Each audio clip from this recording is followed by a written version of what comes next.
Hava, umuman bir sizin bitiren hırmatının kadını biliyor. Siz kovu tükseliyiz, ama yürek döşüyorlar. Umuman siz kovu adam. Benim hepinin kelimemi hayran aldıran bir zat var. Size atılan tökmedi, kat hayran var. Ama bir onu biliyorsun, ha, kıyınanım şeyli de. Hayran olsa bir Ankatasının bir sizin giyicilerine komşunuz, Kurşilov için geçtin savuyanlığınız vardı, sizin ayağınızdan arda yaptı. Ne var ya?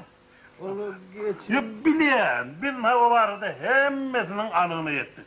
Ama biz o vardı ıspravka çıkardık. Ne ben sizi şu ıspravka bile tanıştırayım. Ana ıspravka. Şu ıspravka, Çiğcikova belli. Yani sizi. Yani bir yollar doğup düreli ve şehirde yaşıyor. Elbette şehirde yaşayan adamın geç tarif bilmeyecekti. Onu aynada da görmüş. Hav? Biliyor, biz onun biliyoruz. Ne vardı bir de yem doğutordunum spravka koyduk. Sizin keseliniz vardı, ne kulu var. Şu spravka yollaş fa Çiğcikova. Yani size belli. Yollaş fa Çiğcikova tüy dönümlerini imet mikro. Sebebi on.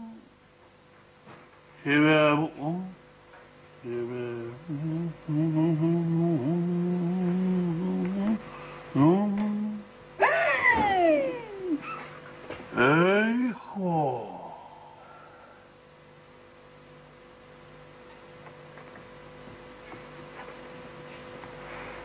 Ay. Bu masreydi de. Hava. Biliyor. Biz onun biliyor. Biz hemmesini biliyor. Ama biz o atlar vardı. Hemmesine ıspravkal koyduk.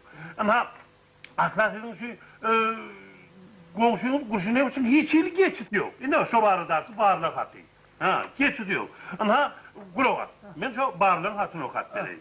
Yollar fa Çiğcikovan'ın yaşayan köçözünü, yani sizin yaşayan köçözünü.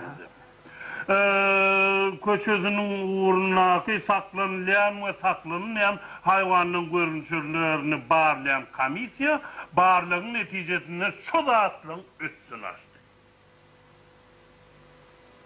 Bu köçede hayvanat dünyasının vekillerinden 4 tane küçük. Ondan gelip çıkışı nebirli olan balık.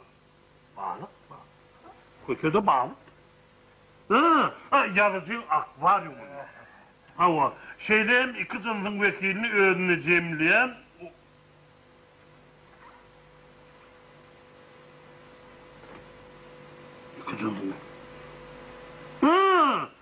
iki cınsın vekilini önüne cemleyen 11 tane pişik var. 12 olmalı. Onunla bir son doğulandı. Barlı vatını 11 ekenim. Şu köşen uğruna oğul çaklı mal görmedik. Kolu var, mührü var, hem mi var, diğer var, hem mi? Biliyor, onun biliyor. Benim beyleki varlığım, sana neticesine görkez bilir. Yine spravka. Ama yani, umuman sizin aslında Kurşinov'ten hiç iyi komşuyunuz olmadı. He, komşuyunuz yok. Ama sizin Parayla var, Aşkenazi, Yar Permayskaya. Permayskaya. Onun personel pensiyalyan Mançikov diyen komşunuz olmalı. Asla sizin başka komşunuz yok. Bırakın hem de tökmüyor. Yalan. Kurşinov diyen komşunuz da yok. O asla geçitemiyor. Hem de tökme de tutturlar. Yalan yaşlıkla asla da tutturlar. Kupşulur ya yanında asker ya. Asla sizin köçeğinizde 11 tane pişikten başka dağıt yok. 12. Son kuda olanla 12. Asla sizin köçeğinizde 4 ayaklı küçükten 4 tane küçük var. Kupşulur ya yanında asker yanısını. Yalan. Hemmez miydi? Tökmet. Ondan sizin köçeğinizde yankılardan başka, yankı tanrı da atılımdan başka yekece balık var. Balık. Onun yazıcı akvaryumunun. Başka hiç yer zat yok. Onun çaklı malına hiç zat yok. Bunun hemmezi yalan, tökmet, biderekli. Gönüller çıktı. Şeyde de olsa arda var ya. Senin ayağınızın arda yaptın. Lan siz tamamı taladan ayın. Arda var ya. Yoksa biz hemmezini biliyoruz. Çünkü tökmettiğini de düşünüyoruz. Yani senin demin şu giyicilerine bükülüp Geç kalk bilmeyecektim bile. Ha, sen ne emedin diysene. Yani bir 3-4 yıl kardeşim. Eğer ayağınızdan aldığı öyle kanalıyla olmasa, onda bir senin vazife ulandı. Olmasa ulandı bir şekilde.